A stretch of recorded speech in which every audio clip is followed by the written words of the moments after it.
ಹಿಂಭಾಗದಲ್ಲಿ ಕಾಯ್ದಿರಿಸುವಂಥ ಆಸನಗಳಿದ್ದಾವೆ, ಅವೆಲ್ಲವೂ ಕೂಡ ಆಲ್ಮೋಸ್ಟ್ ಫುಲ್ ಆಗಿ ನಿಂತ್ಕೊಂಡು ಪ್ರಯಾಣ ಮಾಡ್ತಾ ಇದ್ದಾರೆ. ಡೈರಿ ಸರ್ಕಲ್ ಕಡೆಗೆ ಹೋಗ್ತಿರುವಂಥ ಬಸ್ ಹಿಂಭಾಗದಲ್ಲೂ ಕೂಡ ಬಹುತೇಕ ಫುಲ್ ಆಗಿದೆ. ಯಾಕಂದರೆ ಸೋಮವಾರದಿಂದ ವಿವಿಧ ಕಡೆಗೆ ತಮ್ಮ ಏರಿಯಾಗಳಿಗೆ ಹೋಗ್ಬೇಕಾಗತ್ತೆ. ಅವರೆಲ್ಲರೂ ಕೂಡ ಆಲ್ಮೋಸ್ಟ್ ಬಿಸಿ ಇದೆ.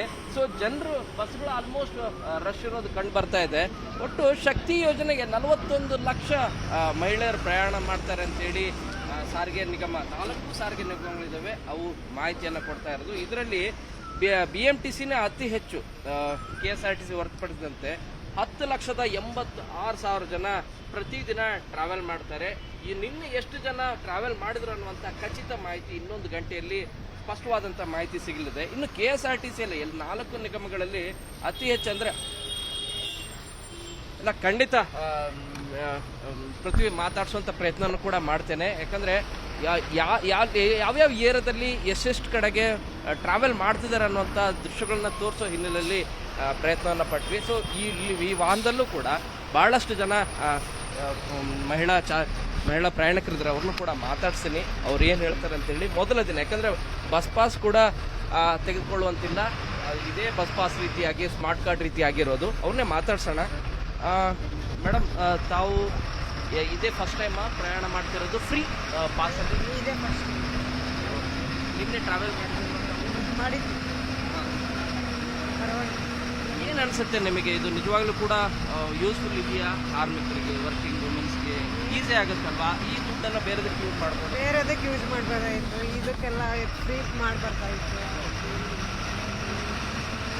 ಒಂದಷ್ಟು ವಿದ್ಯಾರ್ಥಿನಿರಿದ್ದಾರೆ, ಅವ್ರನ್ನೂ ಕೂಡ ಮಾತಾಡ್ತೀನಿ. ಎಡಭಾಗದಲ್ಲೂ ಇದ್ದಾರೆ, ಅವ್ರನ್ನೂ ಕೂಡ ಮಾತಾಡ್ಸೋಂಥ ಪ್ರಯತ್ನ ಪಡ್ತೀನಿ.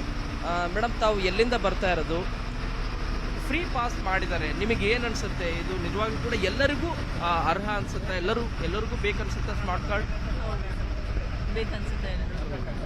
ಅಲ್ಲ, ಕೆಲವ್ರು ಹೇಳ್ತಾ ಇರೋದು IT ರಿಟರ್ನ್ ಮಾಡೋವಂಥವ್ರಿಗೆ ಬೇಕಾಗಿಲ್ಲ ಅನ್ನುವಂಥ ಮಾತನ್ನು ಹೇಳ್ತಾರೆ. ಅದೇನಿಲ್ಲ, ಎಲ್ಲ ಒಳ್ಳೇದೇ ಆಗುತ್ತೆ ಎಲ್ರಿಗೂ. ಎಸ್, ತಾವೇನು ಹೇಳ್ತೀರ? ಆ್ಯಕ್ಚುಲಿ ಇದು ಮಾಡಿರೋದು ತುಂಬ ತಪ್ಪು ಅಂತ ಹೇಳೋಕ್ಕೆ ಇಷ್ಟಪಡ್ತೀನಿ. ಯಾಕಂದರೆ ಇಂಡಿಯಾ ಮೇಲೆ ತುಂಬ ಸಾಲ ಇರೋದ್ರಿಂದ ನಮ್ಮ ಎಕನಾಮಿ ಕಮ್ಮಿ ಆಗುತ್ತೆ. ಅದಕ್ಕೆ ಇದು ಯಾರಿಗೆ ಅವಶ್ಯಕತೆ ಇದೆಯೋ ತೀರಾ ಬಡವರಿಗೆ ಇದು ತುಂಬ ಇಂಪಾರ್ಟೆಂಟ್ ಆಗುತ್ತೆ, ಮತ್ತು ಮಿಡಲ್ ಕ್ಲಾಸ್ ಅವ್ರಿಗೆ ಇಂಪಾರ್ಟೆಂಟ್ ಆಗುತ್ತೆ. ತುಂಬ ರಿಚ್ ಇರೋರಿಗೆಲ್ಲ ಅಷ್ಟೆಲ್ಲ ಏನು ಅವಶ್ಯಕತೆ ಇಲ್ಲ ಅಂತ ನನ್ನ ಅಭಿಪ್ರಾಯ. ನಿನ್ನೆ ಒಂದು ಫೋಟೋ ತುಂಬ ವೈರಲ್ ಆಗಿದೆ. ಒಬ್ಬ ಅಜ್ಜಿ ಬಸ್ ಹತ್ಬೇಕಾದ್ರೆ ನಮಸ್ಕಾರ ಮಾಡ್ತಾರೆ. ಅಂದರೆ ನಿಜವಾಗ್ಲೂ ಕೂಡ ಪ್ರತಿ ಪ್ರಯಾಣನೂ ಕೂಡ ಒಂದೊಂದು ರೂಪಾಯಿನೂ ಕೂಡ ತುಂಬ ಇಂಪಾರ್ಟೆಂಟ್. ಈ ಯೋಜನೆಯಿಂದ ಭಾಳ ಅನುಕೂಲ ಆಗುತ್ತೆ ಅನ್ನೋದು ಅದು ಸೂಕ್ಷ್ಮವಾಗಿ ಹೇಳುತ್ತೆ. ಅದ್ರ ಬಗ್ಗೆ ಏನು ಹೇಳ್ತೀರ ತಾವು? ಅದ್ರ ಬಗ್ಗೆ ನನಗೆ ಐಡಿಯಾ ಇಲ್ಲ ಸರ್. ಅಂದರೆ ಬಡವರಿಗೆ ಭಾಳ ಅನುಕೂಲ ಆಗುತ್ತೆ ಅನ್ನೋ ಕಾರಣಕ್ಕಾಗಿ ಈ ಶಕ್ತಿ ಯೋಜನೆಯನ್ನು ಆರಂಭ ಮಾಡಿರೋದು. ಅಂದರೆ ಬಡವ್ರಿಗೆ ತುಂಬ ಹೆಲ್ಪ್ ಆಗುತ್ತೆ. ಪಾಪ ಅವರು ದಿನ ಕೂಲಿ ಕಾರ್ಮಿಕರು ಏನು ಮಾಡ್ತಾರೆ, ಅವ್ರಿಗೆ ಅವತ್ತಿಗೆ ದುಡ್ದು ಅವತ್ತಿಗೆ ತಿನ್ನೋ ಇದಿರುತ್ತೆ. ಸೊ ನಾವು ಅದನ್ನು ಬೇರೆಯವರು ದುರುಪಯೋಗ ಪಡಿಸ್ಕೋಬಾರ್ದು ಇದನ್ನು.